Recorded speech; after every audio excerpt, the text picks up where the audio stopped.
limite une bagarre d'une fois, enfin bon, c'est pas comparable. Mais répétition, relation dominant-dominé avec un faible, quoi, un plus faible qui est faible soit de façon provisoire ou conjoncturelle, par exemple c'est un nouveau venu dans la classe, ou plus faible parce qu'il a été pris comme bouc émissaire par ses camarades pour ses caractéristiques physiques et que sais-je. Donc cette relation de faiblesse, d'isolement de la victime. Et puis je dirais que la troisième chose qui caractérise le harcèlement, c'est la triangulation, c'est-à-dire qu'il y a trois acteurs. Il y a le harcelé, le harceleur et les témoins. Et en fait, ce qui en fait du harcèlement, c'est le fait que c'est tout un groupe qui se ligue contre le harcelé. Un groupe qui non seulement ne réagit pas, ne conteste pas ce que fait le harceleur, mais en plus rigole, participe à tout cela. Et donc, c'est ça qu'on caractérise comme du harcèlement. Après, je veux dire, une bagarre en soi, ça mérite d'être convoqué devant le principal, le proviseur, entendons-nous bien. Ça ne veut pas dire que quand c'est autre chose que du harcèlement, c'est pas grave, il faut rester indifférent. Et bon, je suis parent aussi, quand je vois un de mes enfants revenir avec une griffe sur le visage, ça m'agace autant que ça peut vous agacer, j'imagine, et je me renseigne pour savoir s'il y a eu des suites.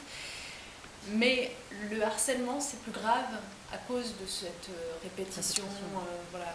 Et puis du fait que concrètement, la victime finit par ne plus pouvoir aller à l'école. Ça devient une souffrance pour elle d'y retourner parce qu'elle sait qu'elle va retrouver cette situation quotidiennement. Cela étant, votre question, et pardon, je déborde peut-être sur la suite, mais est une bonne question parce que le vrai sujet, d'où cette journée du 5 novembre, le vrai sujet, c'est qu'on apprenne tous à repérer ce que c'est que le harcèlement. Et c'est vrai qu'on est confronté à un défi qui est que le fait d'en parler beaucoup, du harcèlement, démultiplie le nombre de cas qui sont identifiés, dénoncés, etc. Et du coup, on a l'impression qu'il y a du harcèlement partout. Pour reprendre à nouveau la comparaison avec les violences faites aux femmes, c'était aussi frappant à partir du moment où la loi enfin s'en préoccupait, où on dénonçait les violences faites aux femmes, on a eu l'impression qu'il y avait un accroissement extraordinaire de violences faites aux femmes dans le pays. En fait, non, c'est pas du tout ça. C'est juste qu'on en parlait plus. Donc dans le harcèlement, il y a un peu le même phénomène. Et du coup, on a parfois tendance aussi à mettre sous le nom de harcèlement des choses qui n'en sont pas. Et c'est pour ça que les documents à l'attention des enseignants, des personnels dans l'éducation nationale et des parents sont aussi importants et qu'on les développe pour bien repérer ça. Alors justement, est-ce que sur le site du ministère, vous spécifiez qu'il faut renforcer la lutte contre le harcèlement? Est-ce qu'aujourd'hui, les établissements ont les moyens de lutter contre le harcèlement? Est-ce que, je ne sais pas, les cours d'école sont assez surveillés? Patricia a une anecdote à ce sujet. Donc, Et en fait, mon fils, le problème c'est qu'il y a des endroits dans la cour de récréation qu'on ne peut pas surveiller. Mais je trouve que peut-être il y a eu mal de surveillance dans les écoles. Et il s'est fait tabasser par des enfants qui l'ont pris derrière les escaliers. Donc personne n'a pas vu et c'était la parole de lui contre les autres. Et en fait, je lui dis, on va prendre rendez-vous avec le proviseur il m'a dit non maman, parce que demain, je vais être tout seul à la cour de récréation et toi, tu ne seras pas là-bas. Donc, laissez-moi faire les choses. Donc, c'est un problème parce qu'en même temps, je me disais, il va dire ça, mais l'autre enfant, il va dire que non, qu'il ne l'a pas tabassé. Et en fait, c'était 2 contre 1. Donc, c'est difficile, une situation comme ça. En fait,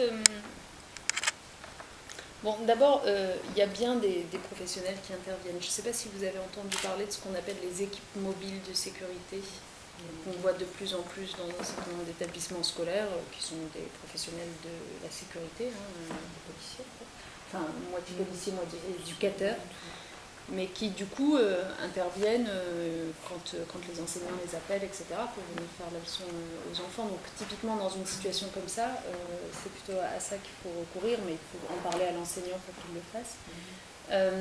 Mais surtout ce que vous décrivez là, c'est intéressant parce que ce que vous dit votre fils, c'est si jamais tu t'immisces, si tu interviens, tu vas me rendre la tâche plus difficile qu'autre chose. Et ça, c'est très intéressant parce qu'ils ont raison, les enfants, d'avoir cette crainte-là. Et d'ailleurs, dans le passé, on a vu que parfois, y compris en voulant bien faire, des chefs d'établissement ou des enseignants qui intervenaient sans être suffisamment formés et outillés sur le harcèlement scolaire, aggravaient la situation. Par exemple, typiquement, un chef d'établissement qui, voyant qu'un élève est harcelé, va convoquer dans son bureau le harceleur et le harcelé et dire bon alors toi tu as harcelé, la victime en a témoigné, etc. Présente tes excuses ou je sais pas quoi, et puis après les relâcher, et on sait très bien que du coup ça va se poursuivre. Et c'est pour ça que dans les outils de formation que l'on donne aux enseignants, aux chefs d'établissement, aux CPE et les équipes mobiles de sécurité, on explique qu'il y a un protocole à respecter quand on est face à cette situation. Et dans ce protocole, il y a quoi? Il y a précisément le fait que quand on les convoque et qu'on les reçoit dans le bureau du directeur, par exemple, on ne les reçoit pas ensemble, on les reçoit séparément, évidemment. Il y a le fait que quand on a cette convocation du harceleur, au lieu de lui poser la question de but en blanc, est-ce que tu as harcelé le petit Martin, on lui pose des questions de façon un peu biaisée pour arriver à trouver la vérité de la situation. Donc c'est des choses, vous pourrez regarder peut-être le détail du protocole, mais qui sont très bien expliquées pour que ce soit fait professionnellement et que ça n'aggrave pas la situation plus qu'autre chose. C'est très important. Et puis un dernier point sur lequel je voulais insister par rapport à la cour d'école, le fait que les adultes ne voient pas forcément ce qui se passe. C'est propre du harcèlement, on se demandait quelles étaient les caractéristiques du harcèlement. Il y a aussi le fait que ça se passe dans le dos des adultes par définition. En revanche, les enfants, eux, voient. Et c'est pour ça que c'est très important de faire des enfants, enfin des élèves, des alliés de la lutte contre le harcèlement. J'entends par là faire en sorte qu'ils soient sensibilisés à ce qu'est le harcèlement, à le refuser, à le dénoncer, à refuser de rire en groupe, etc. Et même plus que sensibiliser, c'est comme ça qu'on propose à des élèves d'être des médiateurs du harcèlement, c'est-à-dire des ambassadeurs, on les appelle comme ça, des ambassadeurs de la lutte contre le harcèlement. C'est-à-dire qu'on va les former eux-mêmes à repérer, à détecter, puis à savoir à qui en parler, être nos référents. Et donc dans la cour d'école, typiquement, ce seront ces enfants qui seront les mieux placés pour voir qu'il y a un problème et en parler aux autorités.